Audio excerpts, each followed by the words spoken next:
Mesdames et messieurs, bienvenue et prenez place dans notre podcast Allez voter. Je suis ravie de vous accueillir dans cet épisode où nous aborderons un sujet crucial, les élections européennes du 9 juin.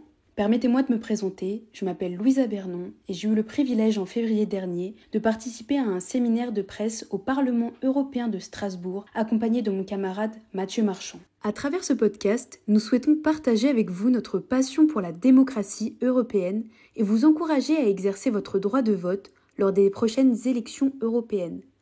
À présent, passons à notre interview avec Madame Delbos-Corfield. Donc, je suis Gwendoline Delbos-Corfield, je suis une députée européenne française, je suis dans le groupe des Verts, pirates régionalistes au Parlement européen.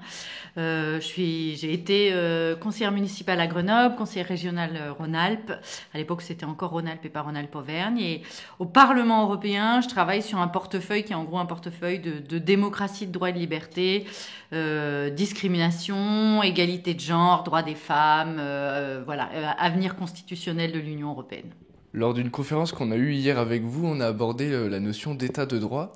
Est-ce que vous pouvez revenir sur ça pour nos auditeurs et est-ce que vous pouvez expliquer l'importance d'alimenter ce concept dans la culture européenne ? Donc la Commission définit l'état de droit par l'indépendance de la justice, des outils anticorruption forts pour que l'argent public ne soit pas diverti et utilisé, instrumentalisé. Le pluralisme des médias, et puis une démocratie un peu de base, des élections qui se passent plus ou moins bien. En gros, c'est ça. Nous, au Parlement européen, on va systématiquement, quand on fait des résolutions ou des textes sur l'état de droit ou qu'on parle d'état de droit, on va systématiquement rajouter les droits fondamentaux. On a besoin que les droits sexuels et reproductifs soient présents dans la Charte des droits fondamentaux et dans les textes fondateurs, dans les traités. Donc c'est quelque chose sur lequel ce Parlement a pris position à la majorité. Et on a aujourd'hui une position de ce Parlement qui dit qu'il faut que les droits sexuels et reproductifs deviennent demain des enjeux des textes fondateurs de l'Union européenne. Et moi j'ajoute aussi la notion de démocratie effective parce qu'en réalité, on a aujourd'hui un problème aussi dans un certain nombre de pays centralisés où on n'a pas assez de vraie démocratie. Sujet plus proche pour nous en tout cas, concernant Madame Borne qui a été la deuxième première ministre à utiliser le plus de 49.3 durant son mandat. Donc cela pose des questions sur la situation en France et vous nous l'avez dit hier pendant votre conférence, les mots de Monsieur Macron pour repeupler la France ont été les premiers mots de Viktor Orban au début de ses fonctions. Quelle est votre position, vous, sur l'état de la France en tout cas ? La Ve République elle-même n'est pas un système parlementaire, c'est un système présidentiel assez unique dans l'Union européenne. Les Français ne se rendent pas forcément compte de ça, mais c'est très rare en fait, ce système aussi présidentiel, aussi centralisé, avec autant de pouvoir dans les mains d'un seul homme, et qui, effectivement, on le voit, devient de plus en plus abusif. On l'a vu au moment du débat des retraites, mes collègues au Sénat et au Parlement, à l'Assemblée nationale, expliquent très bien que il n'y a pas eu forcément beaucoup de choses illégales qui se sont passées à ce moment-là. Et d'ailleurs, le Conseil constitutionnel n'a pas été très dur, finalement. Par contre, tous les outils possibles ont été utilisés pour empêcher le débat parlementaire et pour empêcher le parlementarisme. Ça, c'est une très grave dérive. Ça va venir conclure un petit peu notre interview. Est-ce que vous aurez un dernier message pour donner envie aux jeunes d'aller voter le 9 juin prochain ? Vous avez raison, il faut vraiment le dire. D'abord, il faut dire que la démocratie française, j'en suis personnellement convaincue, la démocratie française ne se soignera pas en parallèle de la démocratie européenne. C'est ensemble que les choses doivent se travailler. Vous venez d'écouter un extrait de l'interview que nous avons pu réaliser avec Madame Delbos-Corfield. À présent, passons à notre interview avec Monsieur David Cormont. Bonjour, je m'appelle David Cormont, je suis député européen de Normandie dans le groupe Verts, ALE, c'est le groupe écologiste au Parlement européen. Et depuis 2019, lorsque j'ai été élu, je travaille au sein des commissions du budget, la commission du marché intérieur et de la protection des consommateurs, la commission des pétitions et la commission culture. Une question qui concerne la transition verte et qui concerne aussi les consommateurs, notamment pour les jeunes. Quand on voit que des pays comme la Belgique, notamment avec Bruxelles, qui proposent un pass annuel de 20 € pour accéder à tous les transports dans la ville, et qu'en France, notamment en Île-de-France, on avoisine les 80 € par mois pour pouvoir prendre les transports en commun.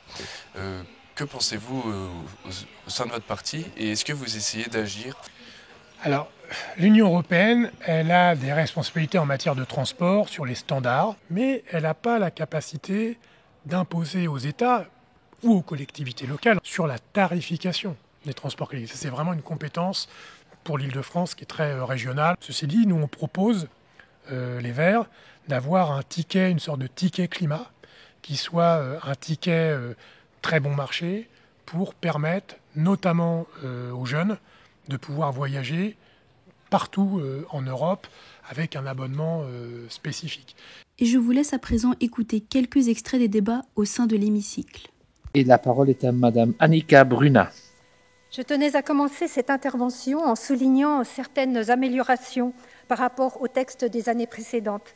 En effet, cette résolution inclut la nécessité de s'attaquer aux pratiques traditionnelles néfastes telles que les mariages d'enfants, les mariages forcés ou bien encore les mutilations génitales qui, je le rappelle, sont apportées sur notre sol.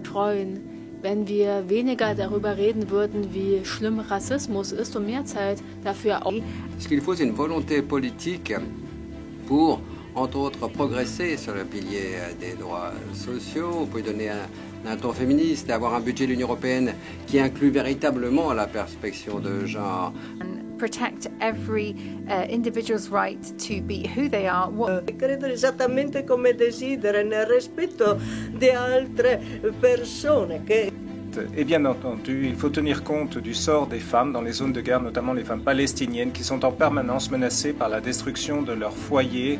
Et il faut bien entendu tenir compte de ce risque de décès pour les maris et les enfants de ces femmes palestiniennes. C'est là notre responsabilité aussi.